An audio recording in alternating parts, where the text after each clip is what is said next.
All right, guys, welcome back to the channel. You're back with the Wandering Mariner. And it's been a long time since I sat down and really banged out some videos for this channel. But I wanted to kind of go over today Military Sealift Command and some of my experiences with MSC. Some of the good, some of the bad, some of the ugly, some of the fantastic. So I was thinking, I don't even know where to start because I've spent so much time with MSC. I spent over 14 years of my Navy career on MSC ships. And then the last 6 years, I've been with MSC as well. So, that's 20 years almost with MSC. Now, in different positions and different jobs, I've been, in a military detachment doing operations. And also, I've been an ops chief, which was kind of pretty much parallel, but just civilianized. And also I was an able-bodied seaman for a year. So I've kind of had a little bit of mix and mash of different chances to do different things along the way. And I was thinking, what does everybody want to know about? What are the most important things that you want to know about MSC? So for me, I think it starts with the money. Everybody wants to know, how is the pay and what's the real deal? And this is the no BS real deal of how pay works with Military Sealift Command. If they like you, you make a lot of money. If you don't, you don't. I'm just joking. That is not how it works. So, when you get into a position, every job has a certain GS rating, and based on where you're at in that GS rating is your pay scale. They take that pay scale, they break it down by 365 days or how many ever work days there are for the year, and they come up with an hourly salary, and then they calculate your overtime salary. Okay?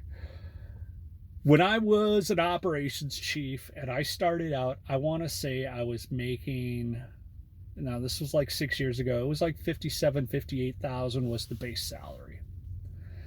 Now that was the base salary. I would typically make over six figures, almost double my income based on overtime. Now, I used to joke with one of the captains all the time. I'd be like, ops don't stop. We're always operational. It doesn't matter. I got to be working. And part of that was true, but, there are lull times too. But in my position, I had an opportunity to work a lot of overtime. You're on a ship. Where are you going? Why wouldn't you work overtime, right? Now, but for most of the crew, overtime is based on the ship's schedule. If the ship is deployed overseas and you're doing a mission, you're making money. You're busy. The ship is busy. Now, if you're on a ship that's stateside, sitting in Norfolk, and you go, out every 2 or 3 weeks for a few days to do a whatever operation that you're doing, or just doing training evolutions, you're not going to make that much overtime. And it also depends on, a lot of crew members think it depends on the captain. And in a way it does, but in a way it doesn't. So the captain has a budget. And based on the operations of the ship for that year, he has to maintain the budget. Now, if the budget is good and, and the operational reason to pay everybody is there, then let them eat cake. There's opportunity to make money.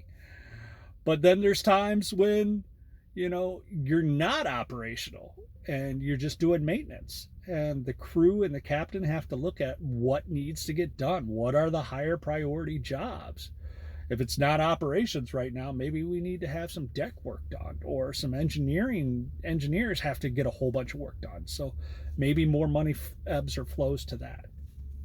So that's kind of the pay on how it works. Maybe that helps. Maybe it doesn't. You find out more about the benefits and features as you get in. And, when you first get in, depends on where you come from. Like, I came from the military. And when you work in the military, you work until the job is done. You don't stop until your job is done.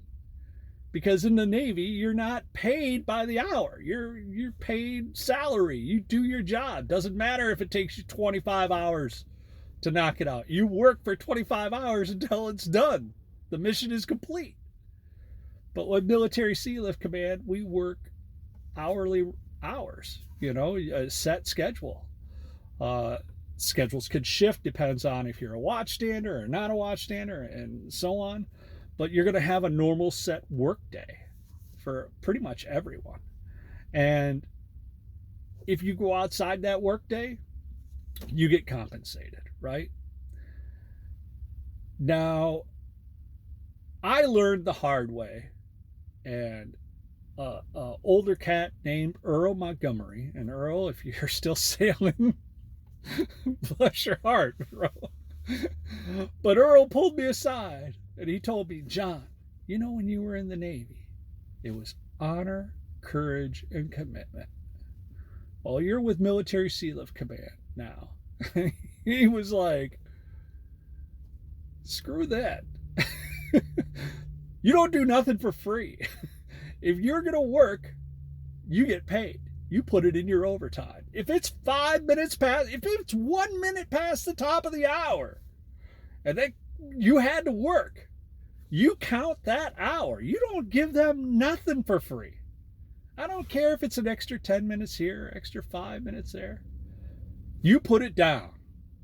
And if they want to, tell you, hey, 5 o'clock stop time, don't work till 5:05, then you stop work at 5. Wherever you're at, you stop working.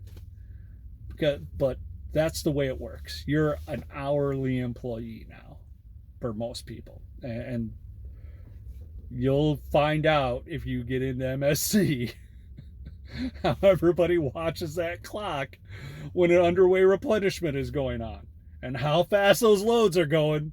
They're like, oh man, we got 10 more loads and 4 more minutes. We're running pretty fast.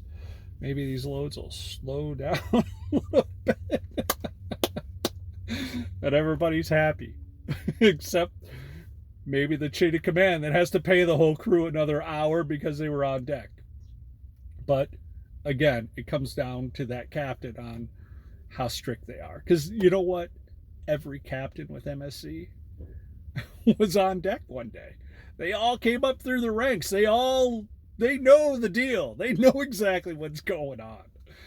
So the ones that get angry about it, they're just being foolish. They know the hustle.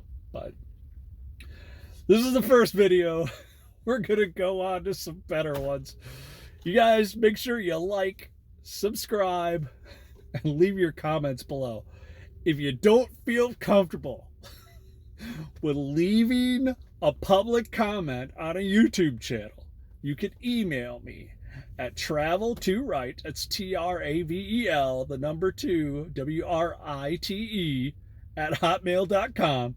You can write me an email and we can correspond that way if you don't want public remarks made. But your comments are appreciated. If I'm crazy, you can tell me, John, you're freaking a nut job. Whatever in the comments. It's all good. Hope you guys have a great day, great night. Like, subscribe, and we are out. I've tried to